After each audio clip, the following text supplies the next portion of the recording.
ദേശാഭിമാനി മുഖപ്രസംഗം 2025 മാർച്ച് 14. ആഘോഷങ്ങളുടെ മറവിലും വിദ്വേഷം ചീറ്റി സംഘപരിവാർ. ജനാധിപത്യ സംസ്കാരത്തെ അതിവേഗം അവസാനിപ്പിച്ച് ഇന്ത്യയെ മതരാഷ്ട്രമാക്കാനുള്ള സംഘപരിവാർ സംഘടനകളുടെ ശ്രമം സമാധാന ജീവിതത്തിനുമേൽ വീണ്ടും കരിനിഴൽ വീഴ്ത്തുകയാണ്. കേന്ദ്രത്തിലും ഭൂരിപക്ഷം സംസ്ഥാനങ്ങളിലും ലഭിച്ച അധികാരത്തിന്റെ മറവിൽ എങ്ങനെയും തീവ്ര ഹിന്ദുത്വ ആശയങ്ങൾ രാജ്യത്താകെ നടപ്പാക്കാനുള്ള വെമ്പലിലാണ് RSS നേതൃത്വം. ന്യൂനപക്ഷങ്ങൾക്കെതിരെ മറയില്ലാത്ത കടന്നാക്രമണങ്ങൾ രാജ്യത്തിന്റെ പല ഭാഗത്തും അരങ്ങേറുകയാണ്. ഉത്തരേന്ത്യയിൽ മതപരമായ ആഘോഷങ്ങളെ വർഗീയ ചേരിതിരിവിനുള്ള വേദിയാക്കുകയെന്നത് സംഘപരിവാർ പതിവാക്കി. ആഹ്ലാദാരവങ്ങളോടെ ആഘോഷിക്കേണ്ട ഹോളിയോ, രാമനവമിയോ, ദുർഗാപൂജയോ, റംസാനോ, നബിദിനമോ, ബക്രീദോ, ക്രിസ്മസോ, ഈസ്റ്ററോ എന്താഘോഷമായാലും വിദ്വേഷ പ്രചാരണത്തിലൂടെ സംഘപരിവാർ വർഗീയ സംഘർഷം സൃഷ്ടിക്കാൻ തുടങ്ങിയിട്ട് വർഷങ്ങളേറെയായി. BJP ഭരിക്കുന്ന സംസ്ഥാനങ്ങളിൽ സർക്കാർ സംവിധാനങ്ങളാകെ ന്യൂനപക്ഷങ്ങൾക്കെതിരായ സമീപനം സ്വീകരിക്കുന്നു. ഉത്തർപ്രദേശ്, മധ്യപ്രദേശ്, രാജസ്ഥാൻ, ഹരിയാന, ബീഹാർ, ഉത്തരാഖണ്ഡ്, ഛത്തീസ്ഗഡ് തുടങ്ങിയവിടങ്ങളിലെല്ലാം സംഘർഷഭരിതമായ അന്തരീക്ഷമാണ്. സർക്കാർ തന്നെ വർഗീയ വിദ്വേഷ പ്രചാരണം ഏറ്റെടുത്തിരിക്കുകയാണ്. ഏതു തെരുവിലും ഗ്രാമത്തിലും ഏതു സമയത്തും ന്യൂനപക്ഷങ്ങൾ സംഘപരിവാർ സംഘങ്ങൾ ആക്രമിക്കപ്പെടാവുന്ന രീതിയിൽ രാജ്യമൊട്ടാകെ വെറുപ്പും വിദ്വേഷവും വളർത്തുകയാണ്. ഹോളിയും റംസാൻ മാസത്തിലെ വെള്ളിയാഴ്ച ജുമാ നമസ്കാരവും ഒരു ദിവസത്തിൽ തന്നെ ആയതോടെ മുസ്ലിങ്ങൾക്കെതിരായ അതിക്രമങ്ങൾ വ്യാപകമായി. ഹോളി ആഘോഷത്തിന്റെ സമയത്തും ന്യൂനപക്ഷങ്ങൾ സംഘപരിവാർ സംഘങ്ങളാൽ ആക്രമിക്കപ്പെടാവുന്ന രീതിയിൽ രാജ്യമൊട്ടാകെ വെറുപ്പും വിദ്വേഷവും വളർത്തുകയാണ്. സുരക്ഷ ഉറപ്പാക്കാനെന്ന പേരിൽ ഉത്തർപ്രദേശിലെ ഷാജഹാൻപൂരിൽ മസ്ജിദുകൾ ടാർപോളിൻ കൊണ്ട് മൂടി.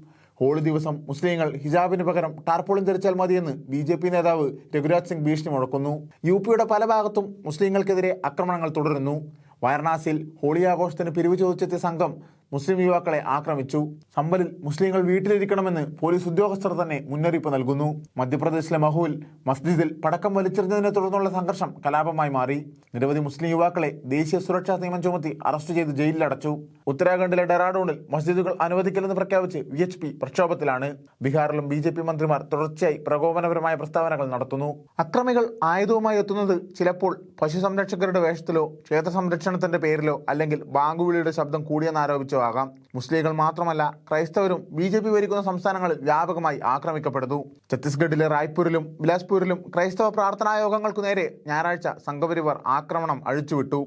റായ്പൂർ ടാട്ടിബന്ദിലുള്ള ചർച്ച് ഓഫ് ഗോഡിന്റെ പ്രാർത്ഥനാ യോഗത്തിൽ ബജ്രംഗ് ദളുകാർ ഇരച്ചുകയറി മതപരിവർത്തനം ആരോപിച്ച് വിശ്വാസികളെ മർദ്ദിച്ചു. നിരവധി കാറും ബൈക്കും തല്ലിത്തകർത്തു. ബിലാസ്പൂർ ജില്ലയിൽ കോണി സ്റ്റേഷൻ പരിധിയിലെ രാംതല ഗ്രാമത്തിലും ആക്രമണമുണ്ടായി. ദുഃഖവെള്ളി, ഈസ്റ്റർ ദിനത്തോടനുബന്ധിച്ച് അക്രമങ്ങൾ വർദ്ധിച്ചു വരുന്നു. മുൻ വർഷങ്ങളിലും പല സംസ്ഥാനങ്ങളിലും വ്യാപകമായ ആക്രമണങ്ങൾ അരങ്ങേറി. തങ്ങളുടെ ആശയങ്ങളോട് എതിർപ്പ് പ്രകടിപ്പിക്കുന്നവരെ ശാരീരികമായും സാമ്പത്തികമായും ഇല്ലായ്മ ചെയ്യുന്ന ഫാസ്റ്റ് രീതിയാണ് സംഘപരിവാർ പിന്തുടരുന്നത്. തെരുവിൽ അഴിഞ്ഞാടുന്ന തീവ്ര ഹിന്ദുത്വ ദേശീയതയുടെ പ്രതിനിധികളുടെ വെറുപ്പും വിദ്വേഷവും നിയമനിർമ്മാണ സഭകളിൽ പോലും ഉയർന്നു കേൾക്കുന്നു.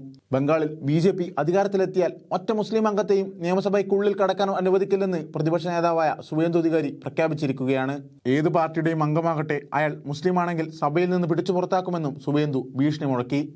മുസ്ലിങ്ങളെ ചികിത്സിക്കാൻ പ്രത്യേക സ്ഥലം ഒരുക്കണമെന്ന് UPയിലെ BJP MLA പറയുന്നു. ഹിന്ദു ആഘോഷങ്ങളിൽ അസഹിഷ്ണുത പ്രകടിപ്പിക്കുന്ന മുസ്ലിങ്ങൾക്ക് ഹിന്ദുക്കളോടൊപ്പം ചികിത്സ പാടില്ലെന്നാണ് ബാൻസ്തിഗി MLA കേതകി സിംഗ് പറഞ്ഞത്. മോദിയുടെ പിൻഗാമിയെന്ന് സംഘപരിവാറിലെ ഒരു വിഭാഗം പ്രചരിപ്പിക്കുന്ന യോഗി ആദിത്യനാഥ് ഭരിക്കുന്ന ഉത്തർപ്രദേശിൽ മുസ്ലിങ്ങളെ എല്ലാവിധത്തിലും അപരരായാണ് കാണുന്നത്. ക്രമസമാധാനം ഉറപ്പുവരുത്തുന്നതിനു പകരം മുസ്ലിങ്ങളെ ഭീഷണിപ്പെടുത്താനാണ് UP മുഖ്യമന്ത്രി യോഗി ആദിത്യനാഥ് താല്പര്യപ്പെടുന്നത്. ആദിത്യനാഥ് മുസ്ലിങ്ങളെ പരാമർശിക്കുമ്പോഴൊക്കെയും അവർ എന്ന പദമാണ് ഉപയോഗിക്കുക. മുസ്ലിങ്ങളെ രണ്ടാംതരം പൗരന്മാരാക്കുക എന്ന പ്രഖ്യാപിത ലക്ഷ്യങ്ങൾ സാധ്യമാക്കാൻ RSS ഏതറ്റം വരെയും പോകുമെന്നാണ് സമീപകാലത്ത് പലയിടത്തും നടക്കുന്ന സംഘർഷങ്ങളും വിദ്വേഷ പ്രചരണങ്ങളും വ്യക്തമാക്കുന്നത്.